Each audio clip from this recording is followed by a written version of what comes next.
তারপর পরী তার জাদু শক্তি দিয়ে একটি সোনার লেবু গাছ উপহার দেয়। টয়া, আজ তো প্রথম রোজা। আমি আজকে গরু গোশত দিয়ে সেহরি করেছি রে। আর ইফতারে আমরা লেবু শরবত আর নানা রকমের ফলমূল ও বিরিয়ানি দিয়ে ইফতারি করব। আর তুই সেহরিতে কি খেয়েছিস রে? হ্যাঁ রে বেলি, আমিও রোজা রেখেছি, কিন্তু আমি তো পান্তা ভাত খেয়েছি। আর পান্তা ভাত খেতে আমার খুবই ভালো লাগে। আমি এবার অনেকগুলো রোজা করবো রে বেলি। ও, তুই পান্তা ইলিশ খেয়েছিস? পান্তা ইলিশ খেতে তো আমারও অনেক ভালো লাগে।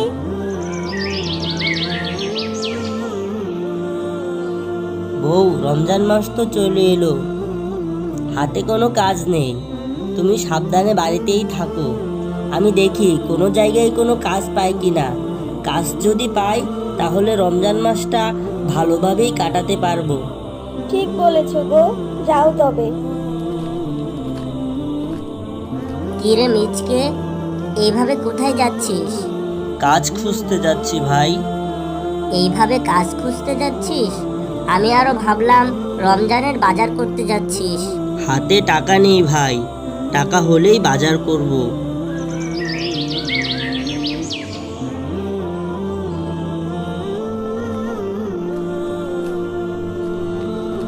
মা, বাবা কোথায়? বাবাকে তো দেখছি না। তোর বাবা কাজ খুঁজতে গেছে টয়া। যা মা, স্কুল থেকে এসেছিস, হাত মুখ ধুয়ে খাবার খেয়ে নে। ক্লান্ত শরীরটা। ইস, মেয়েটার দিকে তাকানো যাচ্ছে না। যা মা, ঘরে যা, একটু খেয়ে নে। না মা, আমি খাবো না। আমি তো রোজা রেখেছি। জানো না, রোজা রাখলে কিছু খাওয়া যায় না। কিছু খেলে তো রোজা ভেঙে যাবে। আমি কিছু খাবো না মা। দেখো মেয়ের কথা, সে সেহরির সময় এতটুকু পান্তা ভাত খেয়েছিস। এই পান্তা ভাত খেয়ে কি এতটুকু বাচ্চা মেয়ে রোজা রাখতে পারে? যা মা, পাগলামি করিস না তো, কিছু একটা খেয়ে নে। শরীর তো না হলে অসুস্থ হয়ে যাবে। জানো মা, বেলিও না রোজা রেখেছে। ও নাকি সেহরিতে গরুর গোশত দিয়ে ভাত খেয়েছে। আজকে ইফতারিতে কি রান্না করবে মা? আমি কিন্তু আজকে লেবু শরবত দিয়ে ইফতারি করব। আমি কিন্তু রোজা ভাঙবো না, একেবারে ইফতার করব।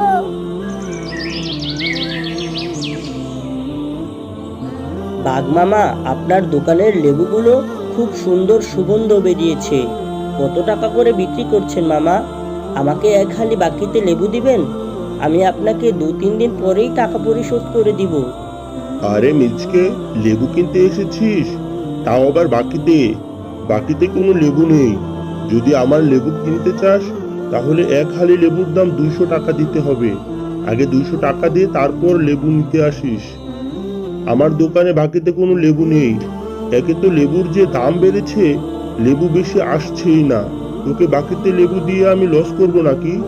বাঘ মামা, আমার মেয়েটা যে সারাদিন রোজা রেখেছে, ও ইফতারিতে লেবুর শরবত খেতে চেয়েছে।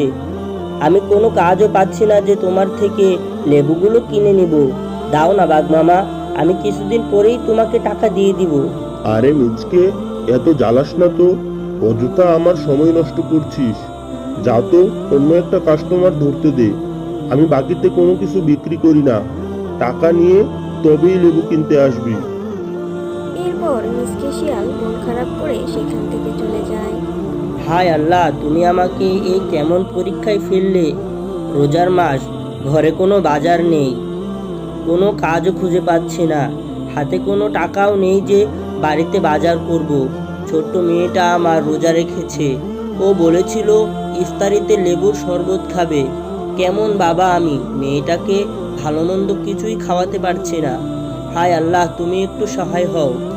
হ্যাঁ গো, বাজার টাজার কিছু আনলে না যে?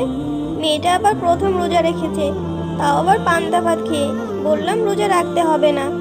ইফতারিতে যে মেয়েটাকে কি খেতে দেব সেটাই তো ভেবে পাচ্ছি না। না গো বউ, কত কাজই তো খুঁজলাম, কোনো কাজ পেলাম না।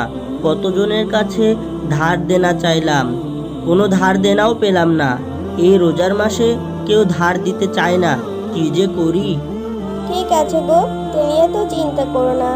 আল্লাহ তাআলা একটা ব্যবস্থা ঠিকই করে দেবে। দেখি ঘরে কিছু সবজি আছে, এই সবজি দিয়েই কিছু করতে পারি কিনা। না হয় একটু সবজি ভাতই রান্না করে দেব মেয়েটাকে।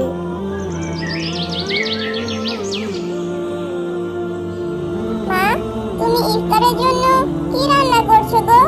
আমার ঘরে আর একা থাকতে ভালো লাগছে না। আমি বিলির সাথে একটু খেলা করে আসি, একটু পরেই চলে আসবো। মা, ইফতারের আগেই চলে আসবো। শোনো মেয়ের কথা, রোজা রেখে কি কেউ খেলে? শরীর অসুস্থ হয়ে পড়বে তো। একটু শুয়ে বিশ্রাম নিতে পারে কিন্তু। ঠিক আছে যা, তবে তাড়াতাড়ি চলে আসবি কিন্তু। ইফতারের সময় তো হয়ে এলো প্রায়। ঠিক আছে মা, আমি তাড়াতাড়ি চলে আসবো। বেলি বলেছিল ওর সাথে একটু দেখা করতে বিকেলে, তার জন্যই আমি যাচ্ছি। আমি একদমই দেরি করব না, যাব আর আসবো। মামা, তুমি ইফতারের জন্য কি রান্না করছো গো? অনেক সুন্দর সুগন্ধ বের হচ্ছে। আমি একটু টয়ার সাথে বাইরে ঘুরে আসি, ততক্ষণে তুমি ইফতার রেডি করো। হ্যাঁ রে বেলিমা, আমি তোর পছন্দের সব খাবার রান্না করছি আজ। আমার মেয়েটা প্রথম রোজা রেখেছে। ঠিক আছে রে বেলিমা, তুই তাহলে যা, তবে তাড়াতাড়ি চলে আসিস। ইফতার কিন্তু আর বেশি সময় বাকি নেই। টয়া, আমি আজ আর খেলতে পারবো না রে। আমার যে প্রচন্ড খিদে লেগেছে। তুই জানিস আমার মা আজকে আমার জন্য অনেক মজার মজার রান্না করেছে। তোর মা ইফতারে কি রান্না করেছে রে? তুই কি খাবি? আমি জানি না রে আমার মা কি রান্না করেছে। আচ্ছা, আমার মা বলেছে তাড়াতাড়ি বাড়িতে চলে যেতে। আর তুই কি আমার সঙ্গে যাবি? বেলি, চল না, আজকে আমাদের বাসায় একসাথে ইফতার করব। আচ্ছা ঠিক আছে রে টয়া, চল। আরে কি ব্যাপার বেলি, তুমি আমাদের বাড়িতে কেমন আছো? তা ইফতারের তো সময় হয়ে গিয়েছে, চলো ঘরে চলো। টয়া, তুই বেলিকে ঘরে নিয়ে চল, আমি ইফতার রেডি করছি। আজকে আমরা সবাই একসাথে ইফতার করব, কিন্তু বেলি কি আমাদের খাবার খেতে পারবে? আঙ্কেল, আন্টি, আপনারা এসব কি দিয়ে ইফতার করছেন? আমরা তো ইফতারে অনেক কিছু খাই। আলুর ভর্তা আর ভাত দিয়ে কি কেউ ইফতার করে? এগুলো তো আমরা কখনোই খাই না। মা বেলি, রিজিক আল্লাহর তরফ থেকে আসে। আল্লাহ আমাদের রিজিকে যাই লিখে রেখেছেন আমরা তাই খেতে পারবো। এগুলো খেয়ে নাও মা, হয়তো তোমার একটু খেতে কষ্ট হবে, কিন্তু ইফতারের যে সময় হয়ে গিয়েছে। টয়া ও টয়ার পরিবার অনেক ভালো ও সৎ, তাই আমি তাদেরকে সাহায্য করব।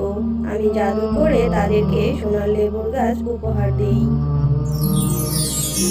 তারপর পরি তার জাদু শক্তি দিয়ে একটি সোনার লেবু গাছ উপহার দেয়।